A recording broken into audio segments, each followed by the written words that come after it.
എനിക്ക് ആദ്യത്തെ സാലറി കിട്ടിയപ്പോൾ ഞാൻ മാഷിന് വേണ്ടി വാങ്ങിച്ചതാ. എൻ്റെ വക മാഷിനൊരു ഓണക്കോടി. ഹാപ്പി ഓണം. ഹാപ്പി ഓണം. അത്രമേൽ പ്രിയപ്പെട്ടവർക്ക് അത്രത്തോളം മികച്ചത് ഈ ഓണം സോൾട്ടിനൊപ്പം. The salt fashion near Sreenarayana hall, Chullickal, Kochi. അപകടാവസ്ഥയിൽ ബഹുനില കെട്ടിടം കാത്തിരിക്കുന്നത് വലിയ ദുരന്തം.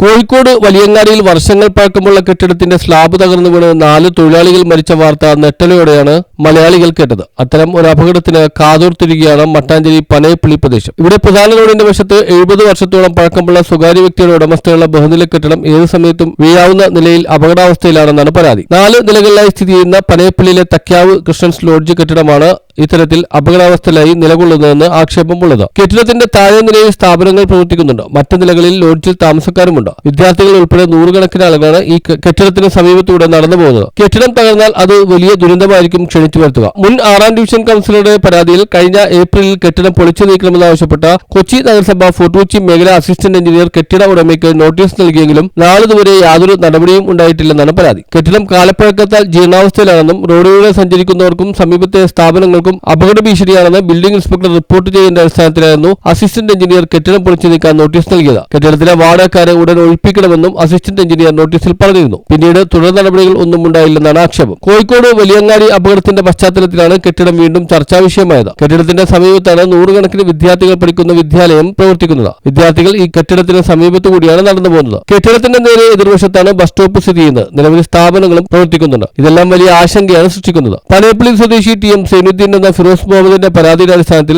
Fort Kochi RDO Thoppumpady village ഓഫീസറോട് റിപ്പോർട്ട് ആവശ്യപ്പെട്ടത് പ്രകാരം വില്ലേജ് ഓഫീസർ കഴിഞ്ഞ ദിവസം ഇവിടെ സന്ദർശിച്ചിരുന്നു. വില്ലേജ് ഓഫീസർ ഉടൻ റിപ്പോർട്ട് സമർപ്പിക്കുമെന്നാണ് വിവരം. കെട്ടിടം പൊളിച്ചു നീക്കാൻ നടപടി സ്വീകരിക്കണമെന്നാവശ്യപ്പെട്ട് യൂത്ത് കോൺഗ്രസ് പനയപ്പള്ളി മണ്ഡലം പ്രസിഡന്റ് സനലീസ മേയർക്ക് പരാതി നൽകിയിട്ടുണ്ട്. 2025 4-ാം മാസം 2-ാം തീയതി കോർപ്പറേഷന് നോട്ടീസ് കൊടുത്തിട്ടുണ്ട്. ഇതിന്റെ കാലപ്പഴക്കം, ഇതിന്റെ ശോചനാവസ്ഥ കണ്ട് പൊളിച്ചു നീക്കുവാൻ പറഞ്ഞു.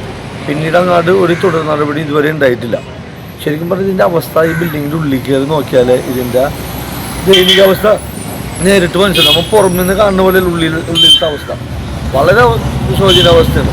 ഇതിപ്പോൾ നിരന്തരം കളക്ടർ, ജില്ലാ collector, RDO, Kochi corporation secretary, ഹൈക്കോടതി ചീഫ് ജസ്റ്റിസ് അന്ന് വേണ്ട സകല ആളുകൾക്കും ഓൺലൈനിലായും ഓഫ്ലൈനിലായും നമ്മൾ പരാതി കൊടുത്തിട്ടുണ്ട്.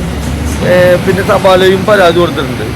ദൃശ്യമാധ്യമങ്ങളും പത്രങ്ങളിലും വാർത്ത ശ്രദ്ധിക്കപ്പെട്ടിട്ടുണ്ട്. പക്ഷേ ഇതിൻ്റെ ഏറ്റവും പ്രധാനപ്പെട്ട അറിയിച്ചിട്ടുണ്ടെങ്കിൽ കെട്ടിടത്തിന് 120 മീറ്റർ തൊട്ടപ്പുറം സ്കൂള്, LKG മുതൽ ഹയർ സെക്കൻഡറി വരെ വിദ്യാർത്ഥികൾ പഠിക്കുന്ന സ്കൂളാണ്. ബസ് സ്റ്റോപ്പ്, വ്യാപാര സ്ഥാപനങ്ങൾ, പിന്നെ 300 മീറ്റർ അപ്പുറം കൊച്ചിൻ കോളേജുള്ളത്. ഒരു ദുരന്തം ഇവിടെ സംഭവിച്ചതിന് കേരളം കണ്ടത് ഏറ്റവും വലിയ ദുരന്തത്തിൽ മാറും. അപ്പോൾ ഒരു അപകടം നടന്നതിന് ശേഷം അധികാരികൾ വന്നിട്ട് റീത്തും അനുശോചന പ്രമേയം വെച്ചിട്ട് പോകണതിനായിട്ട് നല്ലത് ഒരു അപകടം ഇല്ലാണ്ടിരിക്കാനല്ലേ ശ്രദ്ധിക്കേണ്ടത്. ഇത് എത്രയും പെട്ടെന്ന് പൊളിച്ച് അധികാരം നീക്കിയില്ലാന്നുണ്ടെങ്കിൽ ഇത് നിയമപരമായിട്ട് തന്നെ ശക്തമായി മുന്നോട്ട് പോകാൻ തീരുമാനിച്ചിരിക്കുന്നത്. News bureau, Kochi.